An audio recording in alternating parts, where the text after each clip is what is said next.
Welcome to Mastering La Vida, your podcast review. I'm your host, Sue. You can now start following us on Instagram, #Mastering La Vida. Let us know what you think about the podcast. You guys can comment and also make suggestions for our next episodes. Welcome back to Mastering La Vida. I am so excited you guys are back here to listen to another episode. Today we're going to be talking about meditation, and I am so excited. I've been looking forward to get to this episode because there's so much that I want to review and go over with you guys.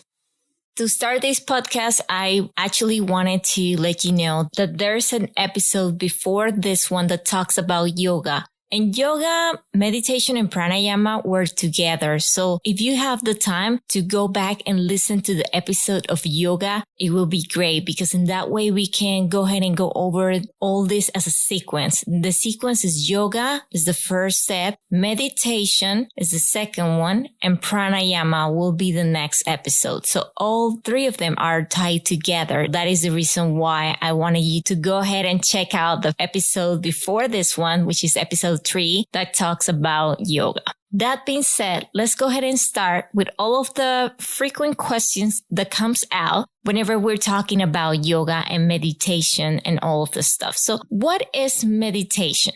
It's a practice that uses different techniques to train your attention and awareness. It needs to be done daily in order to work.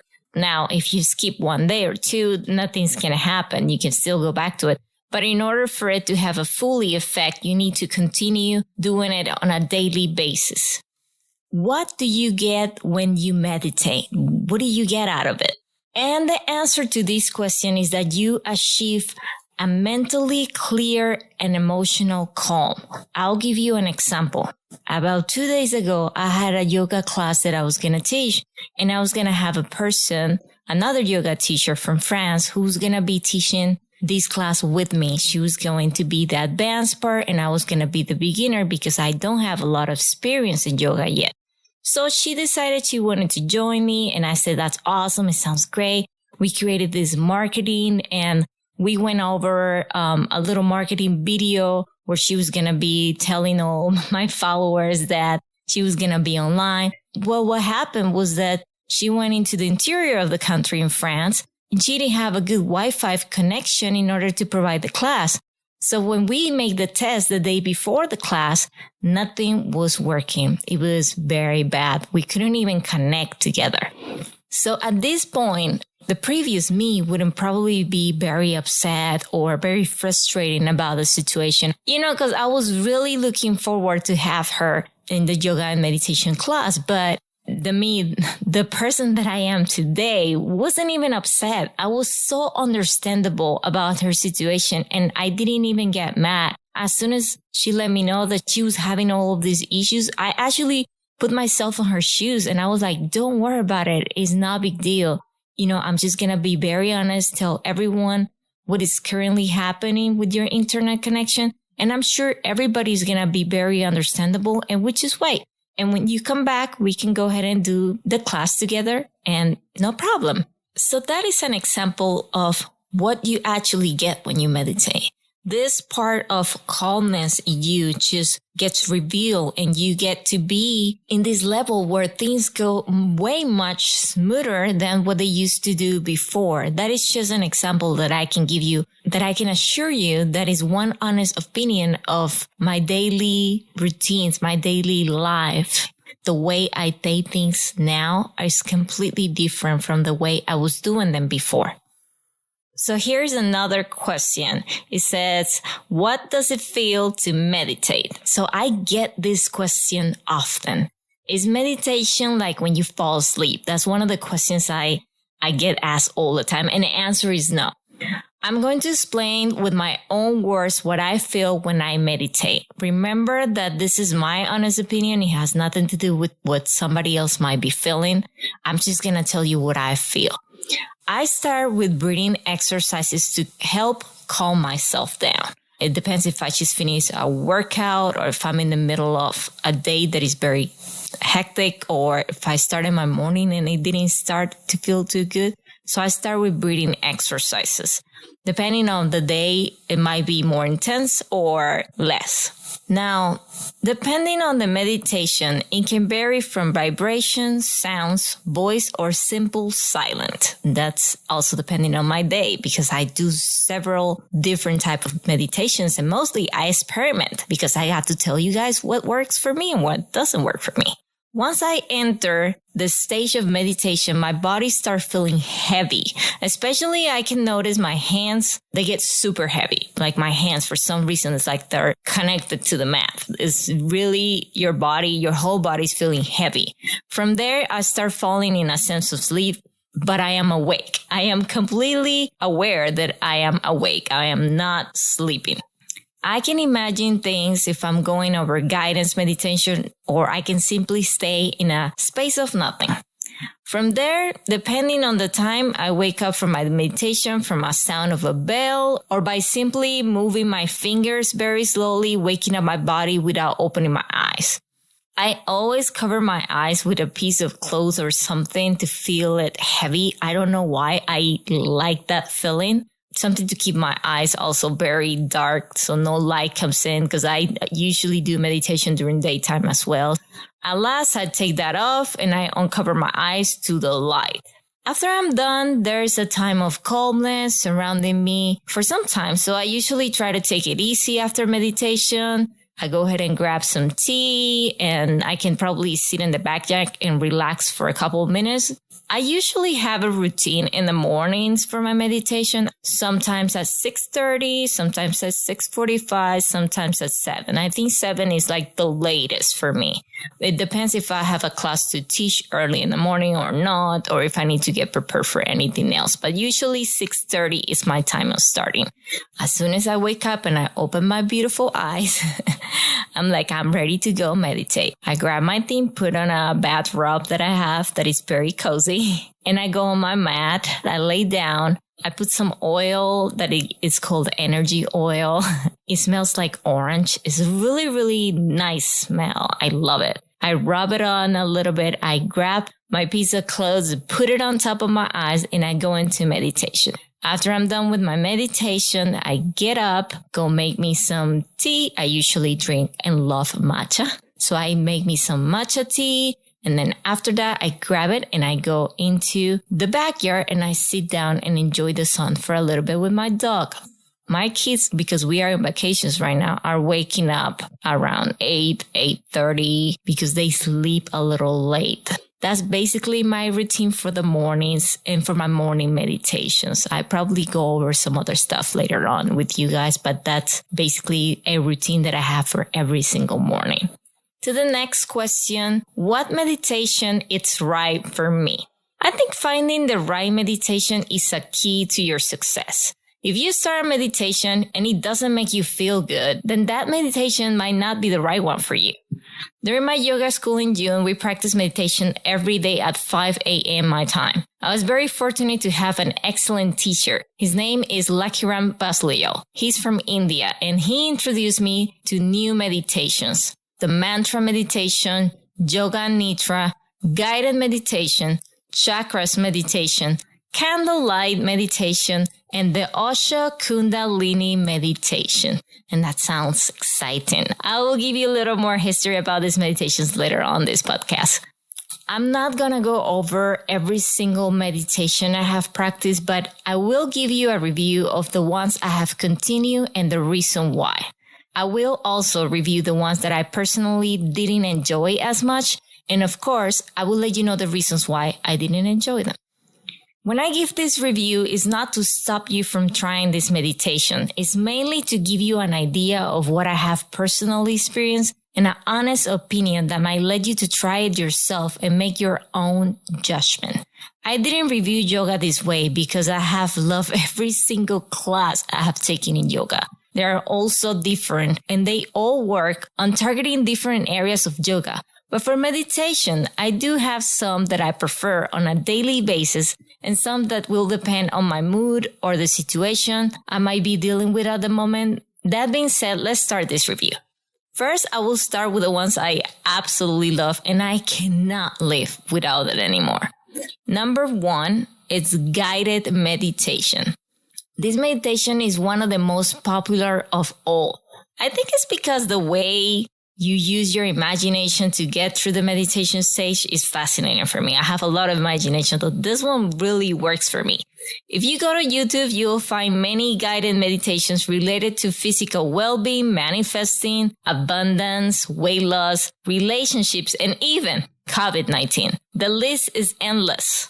I personally love these guided meditations. I've been doing guided sleeping meditations every night for about 9 months. I am no longer able to go to sleep without it. They are so calming, so relaxing. And even my husband now asks for the meditations when we're in bed. My kids are in the ages of 7 and 6. They also listen to guided sleep meditations at night. They like the ones with themes like Pokemon. And you can find all this on YouTube. And most importantly, it is all free. I am currently trying a new guided meditation called the 6-Phase Meditation. It is a guided flow optimized for a modern lifestyle based on science. This meditation is from Vishen Lakhiani. He is the co-founder and CEO of Mindvalley. I have taken a lot of classes in Mindvalley and I love all of his programs. I decided to give this meditation a try and it's going pretty good so far. I cannot give you a full review about it because I just started it last week. For this one, we're going to have to hold on a little bit more, but I will keep it there because it is quite good. So number 2 is the mantra meditation. And when I talk about mantra, it's not only about religion. For me, mantra is a spiritual meditation. It is a praying done in silence or chanting. You are looking to reflect on the silence around you and you seek for deeper connection with your God or universe. I usually love to put a scented candle, incense, and oil while I meditate. It helps me to get to that maximum relaxation stage.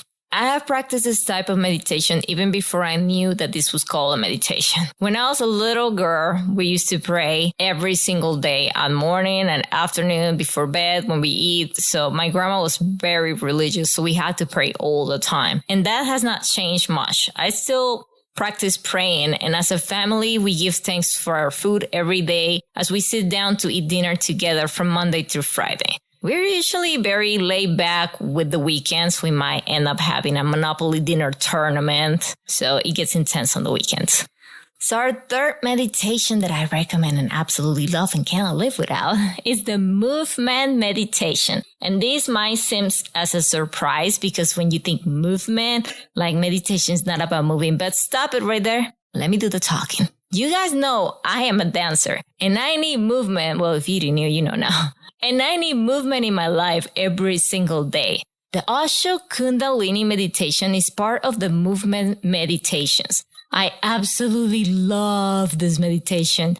During this meditation, you go through 4 stages. You shake, you dance, shake, you dance, shake and dance. And finally, you sit and meditate. This meditation is one of those meditations people might look at you weird. But at this stage, we're over with what people might think about us and we're just living a happy life. But if you decide to Google this meditation, be prepared to be impacted, okay? But the movement meditation are not only for dancing and shaking. These could also be things that you are currently doing like walking, hiking, gardening. Gentle forms of motion is basically an active form of meditation where the movement guides you. Movement meditation is good for people who find peace in action and prefer to let their minds wander. I love this. Now, let's review the ones that I don't find myself practicing even if I have tried it several times. Number 1 meditation that I don't practice all the time is the chakras meditation. Chakras meditation involves a focus on these energy centers. Each chakra is associated with the color and corresponds to different aspects of our body and our mind. During this meditation practice, you focus on a single chakra or move through all 7. The intention of this meditation is to stimulate and unblock each energy center. I don't know if you're into cartoons, but if you see Naruto, which is an Asian cartoon, I think it's Japanese, it's like a ninja, warrior, yogi, all mixed in one. It has like chakras and it tells them like how to activate it. And it's a cartoon, but it's related. I have tried guided chakras meditation several times. I honestly don't yet feel like my chakras are aligned completely. That being said, I think it might work better for me if I dedicated more time to the meditation, like practicing more, and maybe try to learn it with a teacher instead of doing it myself all alone. My review is based on my personal experience. Please keep that in mind, because you might give this meditation a try and decide this is the type of meditation that you need. So chakras are way more complex, and you need to study and learn each of them in order to visualize these energies while you're meditating. And the second meditation I don't practice all the time is the candlelight meditation. It's an open eye meditation. You need to stare at a candle flame while meditating. You need to practice this meditation when it's dark. If you are practicing during the day, it is suggested to block some windows to make your environment as dark as possible, since the concentration will be in the flame. You stare at that flame. This meditation is to improve your mental stability. When I practiced this meditation, it was very hard for me to keep my eyes open and focus on the flame without blinking.